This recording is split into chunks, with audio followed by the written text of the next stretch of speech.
Tell us about your early life as a young scientist. Good day. Born July 25th, 1920 in Notting Hill, London, myself, Rosalind Elsley Franklin, contributed to the science community largely with my understanding of the molecular structure of deoxyribonucleic acid, RNA, coal, graphite, and viruses.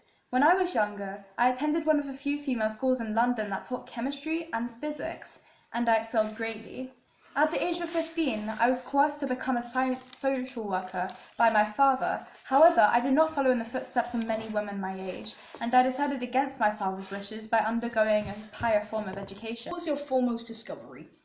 In 1938, I enrolled at Newnham College, as seen here, being a female's constituent of the University of Cambridge. After 3 consecutive years of wanting to become a scientist, I graduated. However, I held a graduated fellowship, financial aid while studying, for a year, and began working in 1942 at British Coal Utilisation Research Association, aiding in studying the microstructure of coal and graphite, which most definitely formed the foundation for my doctorate in physical chemistry, which I was awarded by Cambridge University in 1945. The economic importance of coal and the scientific challenges involved in understanding its evolution and composition and in optimizing its utilization have attracted many brilliant scientists to the field, as it was heavily used during the World Wars to power the transportation and as a prime energy source. The outcome of researching coal was to develop an understanding of its density and porosity. Many of coal's properties, such as its reactivity and capacity to absorb gases and vapors, depend on its porosity, the measure of the void space within a material. This obviously impacted the science community, as knowing the properties of a material can aid in understanding how it can be used and its effect. Did you ever consider studying abroad to increase your knowledge growth?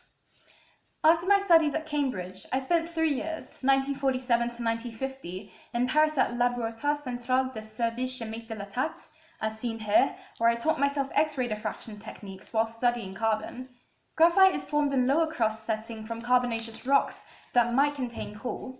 As graphite is an allotrope of carbon, it became easily accessible. What was your relationship with other scientists like? Did you ever cooperate with well-known scientists? In 1951, I returned to England, in which I carried out my studies as a research associate within the biophysics unit in John Randall's laboratory at King's College, London. In Randall's laboratory, I met Maurice Wilkins, as seen here. Both of us directed entirely dissimilar projects and experiments, although we were both concerned with deoxyribonucleic acid, otherwise referred to as DNA. Randall introduced me to a project regarding DNA I was intended to carry out, which no one had made progress on for months. At the time, Maurice was not present, therefore he misunderstood my role and considered me to be a technical assistant. Maurice's decision was justified as women's rights were limited, especially as women were not intended to receive higher education and were provided with the authority to take a maternal position. During my time spent at Randall's laboratory, I drew drafts that proved my knowledge of the overall B form of the DNA helix and the location of the phosphates on the external structure, ultimately referred to as Photo 51, an infamous image of the diffraction of DNA. As these went unpublished, Crick and Watson's report, as seen here, had utterly taken my concept, as prior to this, they, along with Linus Pauling, both demonstrated non-illuminating models with the chains inside of the bases pointing out. According to multiple sources such as American history, you were discredited for your own work. Why do you think this was? Between 1951 and 1953, I became increasingly close to revealing the DNA structure. However, other admirable physicists, James Watson and Francis Crick, as seen here, figured out the molecular structure before both Wilkins and I could, due to the ultimate friction we were experiencing. According to Francis Crick, my X-ray diffraction images confirming the helical structure of DNA and data was clearly key in developing his and Watson's model of 1953, in which they were both awarded a Nobel Prize for it in 1962. Apart from your studies on DNA, what else would you consider to be notable progress you have immersed yourself into? I later moved to J.D. Bernal's lab at Birkbeck College, where I led pioneering work on the tobacco mosaic virus and the polio virus, moving on from my previous work on the structure of DNA. In 1958, John Ernest sculpted a model of the polio virus made from seemingly large ping-pong balls, as seen here.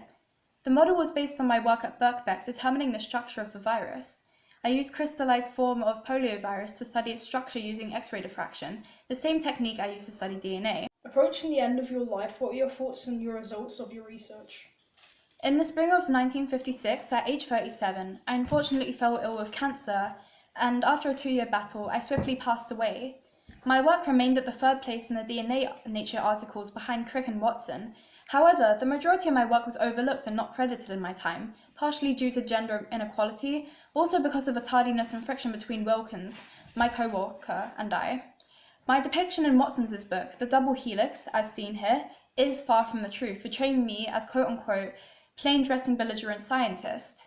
Regardless, my legacy lives on with contributing the data of the foundation of science, and I believe that I have improved conditions for female scientists and developing the foundation of self-replicating material present in organisms, DNA. From my data, a basis can be built upon to advance an explanation to why things are the way they are.